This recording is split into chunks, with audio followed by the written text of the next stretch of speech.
This is Big Convoy, and this is a big convoy. Actually, this is Robosen's fallen leader, Optimus Prime, and it was graciously sent to me by Robosen, so thank you for that. But this review is going to be honest, and I honestly don't really like this product. But before we get into my opinions, let's just quickly talk about what it actually is. Robosen has been making insane Transformers robot toys for a while now. And the big appeal to them, besides being very impressive moving robots, is that they can actually transform. And I can't lie, it is extremely impressive to watch. The figure I'm looking at today is the Fallen Leader version of their Optimus Prime robot. AKA, this is meant to be Optimus after he literally dies. So gonna be honest, it doesn't make the most sense as a product, considering the whole point of these contraptions is that they stand up and move around. This is a special edition release, commemorating the 40th anniversary of Transformers the movie. There's only going to be 1,000 of these guys sold in North America. So when they say limited edition, they mean it. The box is absolutely massive. I like the movie poster art they used for the front of the box, though ironically Prime himself is absent. Inside the box is a heavy-duty case for the toy, which opens up to reveal the corpse. The toy comes with most everything you need to play with it. Manuals, a charging cable, and some accessories like his ion cannon, energon axe, and matrix. The big ion cannon is fun, though the energon axe is looking dull to match his dead appearance, as is the matrix, which doesn't really make sense. He transfers the matrix to Ultra Magnus before he dies, and it's still all glowing in gold. Also, it has this ugly stick attached to it so Optimus can actually hold it. The sculpt on the Optimus figure itself is nice. I don't think I've ever had an Optimus Prime figure this large, so getting to see all these details this big is very cool. The head sculpt has been retooled to match his beaten down look, and he has a few bits of battle damage based on his fight in the movie. He isn't super striking thanks to his black and white color scheme, but he's so large that he has a presence regardless. When not powered on, you can move him freely, and you can still hear his robot gears moving around when you do, which is fun.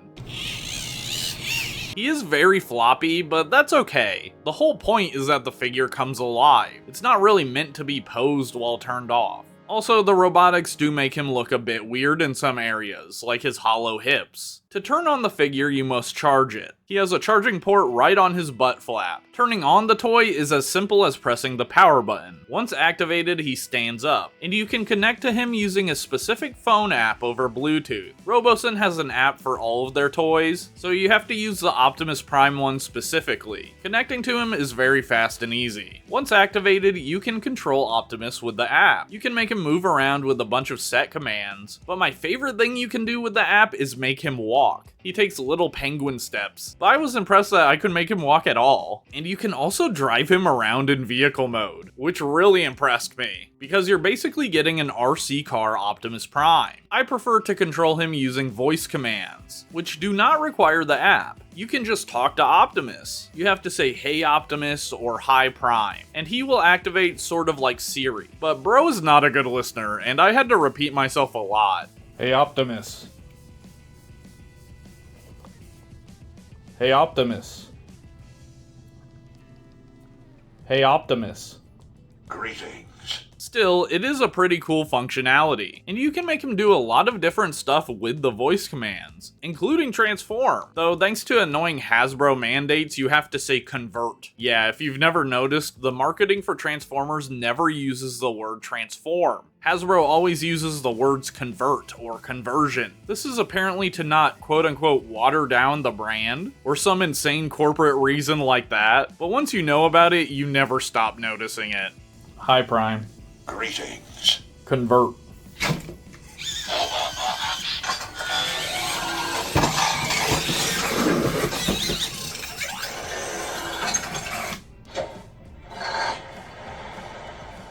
Roll out. Let's roll.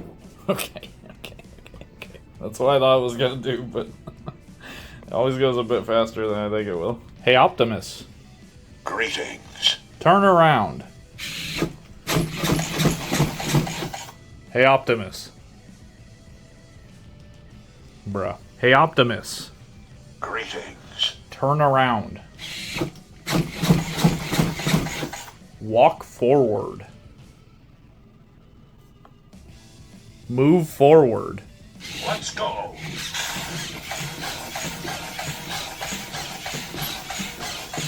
Are we friends?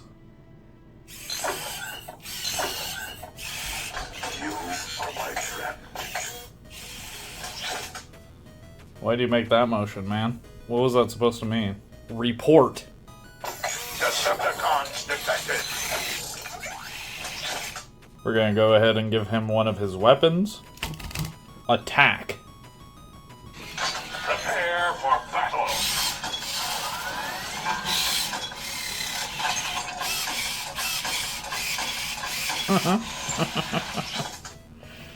Alright, man. Open fire. Fire now. Wrong hand. That's my bad. I put it in your wrong hand. My bad, bro. I made you look stupid there. Greetings. Open fire. Fire now.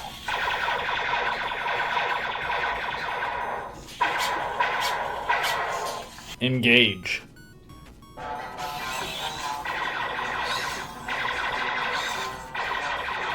Hi, Prime. Greetings. Happy birthday. Greetings from Cybertron. I am Optimus Prime. I am granting you permission to have the greatest birthday the universe has ever seen. Roll out. Aw, thanks, Optimus. It's not even my birthday, but I appreciate it. Freedom. Freedom is the right of all sentient beings.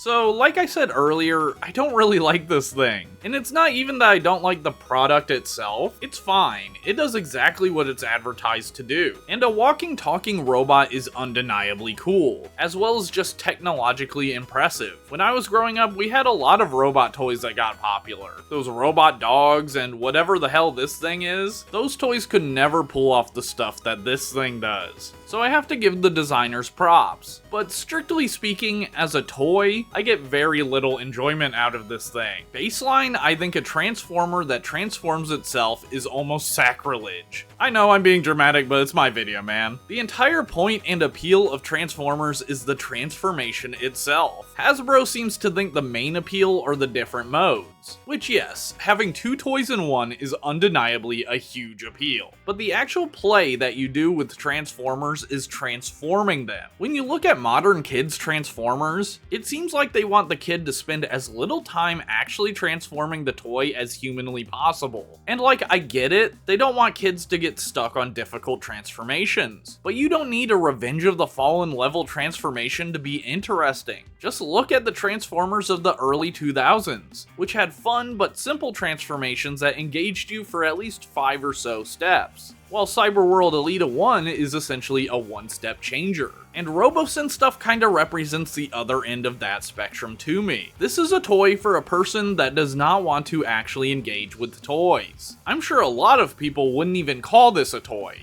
Even though it totally is a toy, let's be for real. These robot Transformers feel like they're for older people who grew up with the show, but never really engaged with the fandom or toys past the 80s. Which is fine, those people are a market. But that isn't the demographic I exist in, and this toy doesn't really appeal to me. I also need to touch on the price. You can pre-order it right now for $1,000, but once it's off pre-order, it will cost $1,400, which is literally how much I pay for rent. It is truly an insane buy-in price. And it is a fancy piece of technology, so I do understand, but I just don't see normal Transformers fans going for this thing. Maybe the rich ones, but collecting actual Transformers breaks most of our banks already. This is genuinely a luxury toy, and for me personally, it is something I will never be interested in. Thanks again to Robosen for sending the robot over. A reminder that this is a limited edition, only 1,000 copies in North America, so if you want it, you should probably grab it, especially for the pre-order price. Let me know what you think about Robosen Transformers in the comments. I'm interested to see what the community thinks. Please like and subscribe if you enjoyed the video, and I'll see you in the next one. Ciao.